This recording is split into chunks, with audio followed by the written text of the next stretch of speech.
আসসালামু আলাইকুম ওয়া রাহমাতুল্লাহি ওয়া বারাকাতুহু।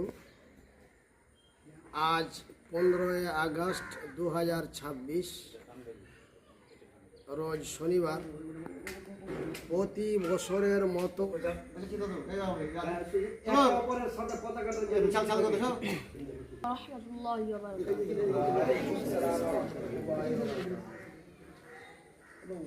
सारे जहां से अच्छा हिंदुस्ता हमारा, सारे जहां से अच्छा हम बुलबुले हैं इसकी, ये गुलसिता हमारा, सारे जहां से अच्छा हिंदुस्ता हमारा, सारे जहां से अच्छा। गुर्बत में हो अगर हम, रहता है दिल वतन में, समझो वही हमें भी दिल हो जहां हमारा, सारे जहां से अच्छा हिंदुस्ता हमारा, सारे जहां से अच्छा। पर्वतों सबसे ऊंचा आसमां का ओशन तेरी हमारा, वो पासबा हमारा, सारे जहां से अच्छा। गोदी में खेलती है उसकी हजारों नदियां, गुलशन है जिनके दम से रश के जना हमारा, सारे जहां से अच्छा हमारा, सारे जहां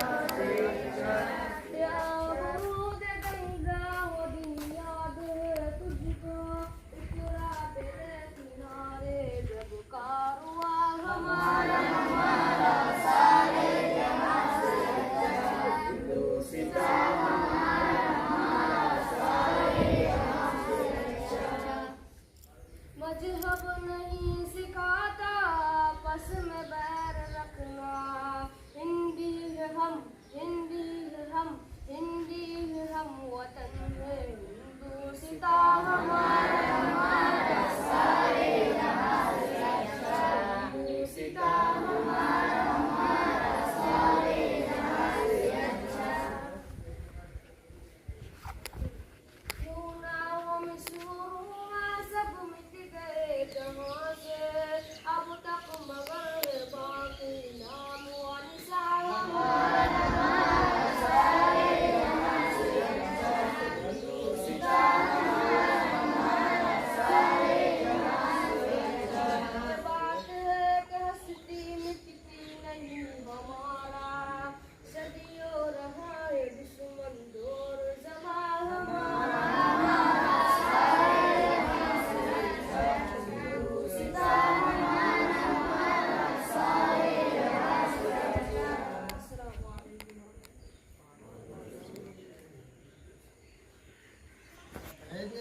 এবার আপনারা এতক্ষণ ধরে তারানা শুনলেন।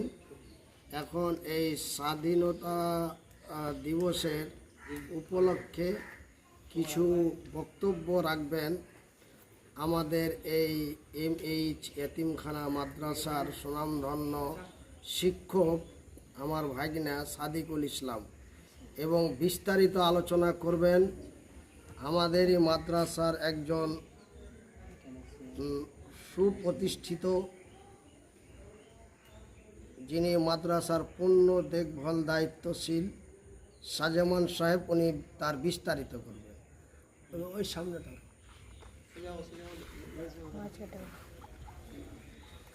ভিডিও আমার বলে পাঠিয়ে দিন।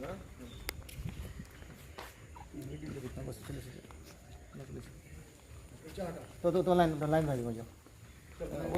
আলাইকুম ওয়া রাহমাতুল্লাহি ওয়া বারাকাতুহু। শ্রদ্ধেয় অত্র মাদ্রাসার প্রধান শিক্ষক এবং সামনে উপস্থিত আছেন MH এতিমখানার প্রতিষ্ঠাতা জনাব মাওলানা মনিরুদ্দিন সাহেব এবং সকল শিক্ষক মহাশয়গণ এবং বিভিন্ন দূর দূরান্ত থেকে আগত জ্ঞান পিপাসু ছাত্ররা, সকলকে জানায় আমার আন্তরিক সালাম, শুভেচ্ছা, অভিনন্দন। আসসালামু আলাইকুম রহমতুল্লাহ। প্রতি বছরের ন্যায় এবারও পালিত হচ্ছে 15ই আগস্ট, অর্থাৎ আমাদের যে বিশাল এক ভারতবর্ষ, একটি দেশ বা কান্ট্রি, প্রতি বছরের ন্যায় এবারও আমরা যেটা 2026 সালে যেটা আমরা স্বাধীনতা দিবস যে পতাকা উদযাপিত করলাম, এটা হচ্ছে 2026, যেটা আমাদের ভারতবর্ষে 80তম সিরিয়াল নাম্বার 80। তো যাই হোক, আমি প্রত্যেক বছর হালকা কিছু বক্তব্য রাখি, বিশেষ করে এই বিষয়ের উপর। তো আমি চাইব যে সেই বিষয়ে আমার যে বিষয়বস্তু নিয়ে আমি দণ্ডমান হয়েছি সেটা হচ্ছে স্বাধীনতা দিবস, অর্থাৎ আমরা এর ইতিহাস, এর প্রেক্ষাপট, আমরা কেন এই দিনটাকে স্বাধীন অর্জন করেছিলাম ভারতবর্ষে, এবং এর মেন মাকসাদ কি বা এর উদ্দেশ্য কি, এই সম্পর্কে আমি হালকা কিছু বলতে চাই। সর্বপ্রথম আসি আমি স্বাধীনতা শব্দটি নিয়ে। স্বাধীনতা একটি শব্দ, যে শব্দ দ্বারা স্বাধীন এবং অর বিপরীত শব্দ হচ্ছে পরাধীন। স্বাধীন বলতে আমরা জানি যে একজন ব্যক্তি সে নিজ ইচ্ছায় তার মর্জি মতো সে কাজ করতে পারবে, কিন্তু পরাধীন ব্যক্তি সেই ব্যক্তি যে ব্যক্তি কী করতে পারবে না, নিজ ইচ্ছায় তার পরিবারকে কাকে পড়াতে হবে, কাকে কি করতে হবে, বিভিন্ন মতামত অন্যজন চাপিয়ে দিবে না। তার স্বাধীন, কোনো এক ছেলেকে ইঞ্জিনিয়ার বানাবে, ডাক্তার বানাবে, সেটা তার নিজস্ব মত, এটাই হচ্ছে স্বাধীন। আর পরাধীন বলতে তো আমি বললাম যেটা অন্যজন একটা চাপিয়ে দেওয়া একটা আইন, যেটা তার পক্ষে সম্ভব নয়, এটাই হচ্ছে ডিফারেন্স। তো আমরা দীর্ঘ 100 বছর যাবৎ আমরা ব্রিটিশ রুল, অর্থাৎ ব্রিটিশ রুলের কাছে আমরা পরাধীন ছিলাম। এই বিশাল একটা ভারতবর্ষ দেশ, আমাদের অনেকে বলে থাকে যে আমাদের যে ইস্ট ইন্ডিয়া কোম্পানি ব্যবসার উদ্দেশ্যে নিয়ে কি করেছেন, আমাদের ভারতবর্ষে এসেছিলেন, কিন্তু ব্রিটিশ রুল, ইংরেজেরা তাদের যে গোপনীয়তা সেটা সম্রাট জাহাঙ্গীর তিনি জানতেন না। তারা ব্যবসার উদ্দেশ্যে সর্বপ্রথম যখন আমাদের ভারতবর্ষের বাদশাহ জাহাঙ্গীর যখন সিংহাসনে আসীন ছিলেন, সেই সময় ব্যবসার উদ্দেশ্যে তার কাছে অনুমতি নিয়ে আমাদের ভারতবর্ষে আসলো। কিন্তু কুখ্যাত ইংরেজ তারা ধীরে ধীরে ভারতবর্ষের বিভিন্ন ধন সম্পদ দেখে তারা লালসায় কি করলো, এই ভারতবর্ষটাকে তারা কি করেছিল, গ্রাস করে নিয়েছিল। আমরা জানি যে আমরা আজকে কলেজ, ইউনিভার্সিটি, স্কুল এখানে পড়তে গেলে অতি সহজে আমরা পেয়ে যাই একজন অমুসলিমের ভারত স্বাধীনতা আন্দোলনের অবদান পেয়ে যায়। কিন্তু দুঃখের বিষয়, অনেক পরিতাপের বিষয় এই যে আমরা কোনো মুসলিমের নাম, গন্ধ, নিশানা আমরা পাচ্ছি না। তাহলে যদি আমরা দেখতে যাই যে একজন প্রকৃত আমাদের যে ভারতবর্ষটাকে স্বাধীন করেছিল কাদের রক্তে, ধর্ম বর্ণ নির্বিশেষে সকল মানুষ আমাদের এই ভারতবর্ষটাকে স্বাধীন করার জন্য তারা বুকের তাজা রক্ত ঢেলে দিয়েছিলেন। এই করে অন্যান্য ধর্মের মানুষেরাও আমাদের এই ভারতবর্ষটাকে স্বাধীন করেছিল। ধর্ম বর্ণ নির্বিশেষে সকল মানুষ একাকৃত হয়ে এই আমাদের ভারতবর্ষটাকে স্বাধীন করেছিল। এই করে যখন ভারতবর্ষকে তারা গ্রাস করলো, তখন তারা বিভিন্ন প্রক্রিয়ার মাধ্যমে আমাদের ভারতবর্ষে বিভিন্ন মানুষকে তারা গোলাম বানিয়ে নিয়েছিল। আমরা জানি যে নীল চাষ, যেটা লন্ডনে কি করা হতো, অতি মূল্যে বিক্রয় করা হতো। নীল চাষ যেটা কাঁচামাল হিসাবে কাপড়ে ব্যবহার হতো, সেটা অতি সেই সময়কার মূল্য দ্রব্য ছিল খুব উন্নত মানের। সেই সময় কি করতো, নীল চাষ হয়। আমরা পড়েছি, ইতিহাস থেকে জানতে পারি যে নীল চাষ তারা আমাদের ভারতীয়রাকে তাদেরই জমিতে কি করতো, নীল চাষ করাতো। তারাকে দাদন প্রথা হিসাবে যে অর্থ দেওয়া হতো তা দ্বারা তাদের ফ্যামিলি পরিচালনা করা সম্ভবকর হতো না। এই বলে তারা ক্ষোভে ফেটে পড়লেন। কিন্তু আমি কয়েকটি মুসলিম বিখ্যাত নেতার নাম আমি করব, যারা কি করেছিলেন, তাদের সন্তানের কথা না ভেবে তাদের পরিবার পরিজনের কথা তিনি ভাবেননি। তিনি প্রকাশ্য সমাবেশে তিনি কি করেছিলেন, যে ব্রিটিশ রুলের বিরুদ্ধে তিনি সংগ্রামে আন্দোলনে তিনি ডাক দিয়েছিলেন। বিশেষ করে যদি আমি বলি, সর্বপ্রথম নাম যার উঠে আসে বিখ্যাত একজন নেতা মৌলানা, তিনি হচ্ছেন শাহ ওয়ালিউল্লাহ দেহলভী রহমতুল্লাহ আলাই। তিনি সর্বপ্রথম, অন্যান্য ধর্মের মানুষেরা জানে যে ব্রিটিশ রুল কি করছে, আমাদের ভারতবর্ষকে গ্রাস করছে, কিন্তু তারা প্রকাশ্য বলার সাহস পায় নাই।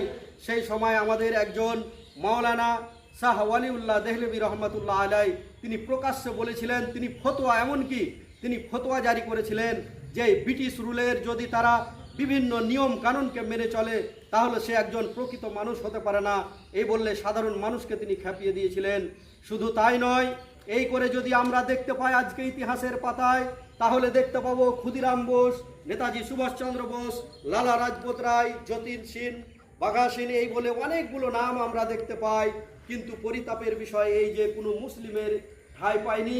আমি যদি মিথ্যা বলি তাহলে যে বর্তমান যে আমাদের সিলেবাস, যে আমাদের স্কুলে পড়ানো হয়, সেই সিলেবাসে দেখবে কোনো মুসলিমের নাম হয়তো নগণ্য, যারা ইতিহাসে অতটা অবদান রাখেনি তাদের কিঞ্চিত পরিমাণে হালকা হয়তো অবদান পাওয়া যায়। কিন্তু বিশেষ করে একজন ব্যক্তির নাম উঠে আসে যে কালাপানি সেলুলার জেল যেটা বলা হয়, কালাপানি আন্দামান নিকোবর দ্বীপপুঞ্জে যাকে বন্দি করে রাখা হয়েছিল, শের আলী খান, এই একজন বিখ্যাত মুসলিম ব্যক্তি। তিনি কি করেছিলেন, লর্ড মিওর কুখ্যাত যে লন্ডনের যে হেড প্রধান, তাকে তিনি সবজি কাটা চাকু দিয়ে হত্যা করেছিলেন। কিন্তু পরিতাপের বিষয়, একজন গায়ের মুসলিম যিনার নাম কিংসফোর্ড, সে ব্যক্তি প্রচেষ্টা করেছিল, ভালো কথা, কিন্তু একে যে হত্যা করেছিল তার উদ্দেশ্যকে, কিংসফোর্ডের মেন উদ্দেশ্যকে সাফল্যমণ্ডিত করেছিলেন একজন মুসলিম। আজকে আমাদের যে দিল্লি লাল কিলায় যে ভাষণ দেওয়া হয় প্রতি বছর, সেখানে ভাষণ দেওয়া হয়, কিন্তু সেইখানে সর্বপ্রথম যে বুকে সাহস নিয়ে পতাকা উড্ডয়ন করেছিলেন সে হলেন একজন মুসলিম, তিনার নাম হচ্ছে শাহনওয়াজ খান। তিনি জোর গলায় বলেছিলেন, ভারতবর্ষে একজন মুসলিম সে কি করতে পারে, শুধু মুসলিম বলে নয়, বিভিন্ন ধর্ম বর্ণ সকল মানুষ নিজ নিজ ধর্ম পালন করতে পারবে, নিজ নিজ তার ধর্মের শিক্ষা প্রতিষ্ঠান স্থাপন করতে পারবে। আমাদের ভারতবর্ষের 19 থেকে 30 নম্বর ধারায় বলা হয়েছে যে কোনো একজন ব্যক্তি, একজন হিন্দু সে মন্দিরে গিয়ে ঘণ্টা মারবে, একজন মুসলিম মসজিদে গিয়ে আজান দিয়ে নামাজ পড়বে নির্দ্বিধায়, কেউ ভয় দেখাতে পারবে না। কিন্তু দুঃখে লাগে আমাদের বর্তমানে যে আমাদের প্রশাসন আছে তারা বলছে বিভিন্ন রকমের আইন আমাদের উপর চাপিয়ে দেয়। কিন্তু আপনি মনে রাখুন, আপনার থেকে তাবড় তাবড় নেতা যারা ভারতকে শাসন করেছিলেন তারা আজকে বিলিয়ন হয়ে গেছে। অতএব আমরা বিভিন্ন ধর্মের মানুষ বলাবলি হই, যেমন ভাবে আমরা ভারত স্বাধীন করেছিলাম অনুরূপ ভাবে আমরা একে অপরে মিলে থাকব।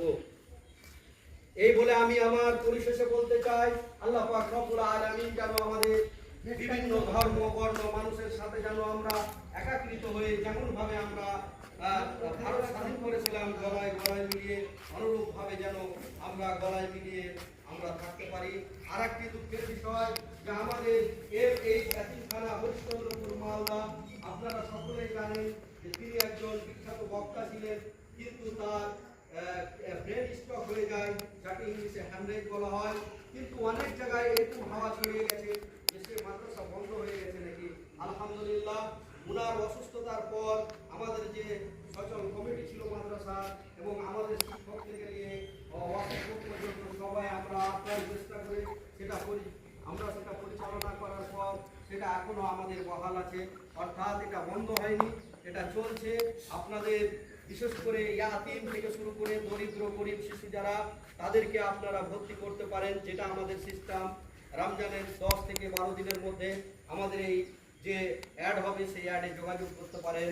এই বলে আমার সংক্ষিপ্ত বক্তব্য শেষ করলাম। আসসালামু আলাইকুম ওয়া রাহমাতুল্লাহি ওয়া বারাকাতুহু। হেড কারি সাহেব কিছু বলবেন, তারপরে আমরা প্রতিটা স্টাফের মুখ থেকে আমরা গুরুত্বপূর্ণ কথা আজকে শুনতে পাবো ইনশাআল্লাহ। আসসালামু আলাইকুম ওয়া রাহমাতুল্লাহি ওয়া বারাকাতুহু। নাহমাদুহু ওয়া নুসাল্লি আলা রাসূলিল কারীম, আম্মা বাদ। أعوذ بالله من الشيطان الرجيم بسم الله الرحمن الرحيم قل هل يستوي الذين يعلمون والذين لا يعلمون শ্রদ্ধেয় আমাদের মাদ্রাসা অর্থাৎ মাদ্রাসা মান্নানিয়া হাফিজ ইয়াতিমখানা হরিশ্চন্দ্রপুর মালদা পশ্চিমবঙ্গ। আমাদের এই মাদ্রাসা 2011 সালে স্থাপন করেছিলেন আলহাজ মাওলানা আমাদের পশ্চিমবাংলার সুবিখ্যাত বক্তা মনিরুদ্দিন সাহেব, উনি সাইডে বসে আছেন। আমরা শিক্ষকগণ এবং বিশেষ করে আমার সেন্ট ছাত্রগুলো যারা ইয়াতিম বাচ্চা, প্রায় ইয়াতিম বাচ্চা, তার মধ্যে কিছু গরিব শ্রেণীর বাচ্চা আছে। যাই হোক, আমাদের মাদ্রাসা আমাদের সহশিক্ষক মাস্টার সাদিকুল ইসলাম বলছিলেন আমাদের এই যে ভারতবর্ষের রিপাবলিক ডে অর্থাৎ 15 আগস্ট 80তম আমরা পালন করলাম। যা হোক, আমাদের দুঃখের বিষয় আমরা বিভিন্ন সোশ্যাল মিডিয়া শুনি বা আমরা বলি, আমাদের অনেকেও আমাদের বলেন মানে আমাদের ওই মাদ্রাসাটা বন্ধ হয়ে গেছে। আলহামদুলিল্লাহ আমাদের এই মাদ্রাসা বন্ধ হয়নি এবং এতটা শুনেছি কি উনি মারা গেছেন এবং উনি বলতে আমাদের অত মাদ্রাসা প্রতিষ্ঠাতা মাওলানা মুনির সাহেব মারা গেছেন এবং ওনার মাদ্রাসা বন্ধ হয়ে গেছে। যা হোক, আমাদের এই মাদ্রাসা উনি বেঁচে আছেন আলহামদুলিল্লাহ। উনি এখন আমাদের পাশে মজুদ আছেন, সেরকম প্রোগ্রাম হচ্ছে না। উনি 2021 সালে মনে হয় নাকি 21 সালে ব্রেন স্ট্রোক করেছিলেন এবং ওয়ান সাইড ডিফেক্ট হয়ে গেল আর কি। আলহামদুলিল্লাহ অনেকটা সুস্থ হয়েছেন, হালকা হালকা জালসা করতে পারছেন এবং আমাদের মাদ্রাসা বন্ধ হয়নি।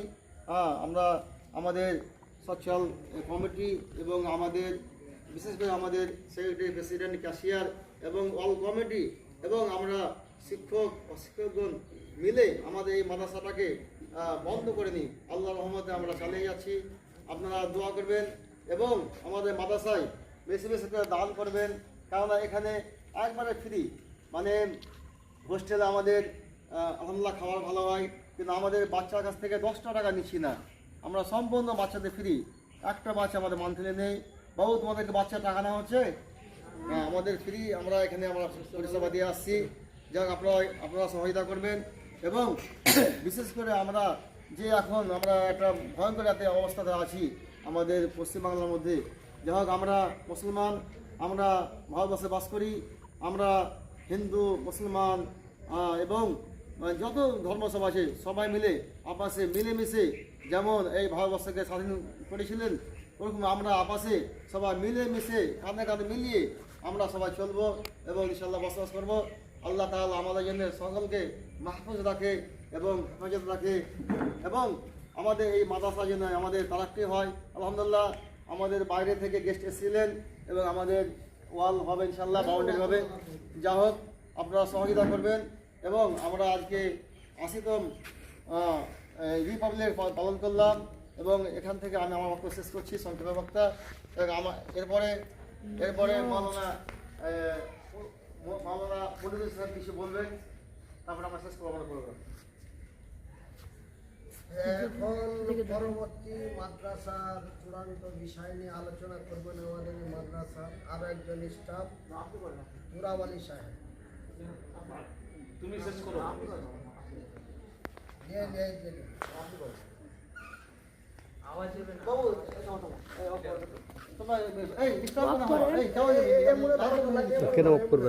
আসসালামু আলাইকুম ওয়া রাহমাতুল্লাহি ওয়া বারাকাতুহু।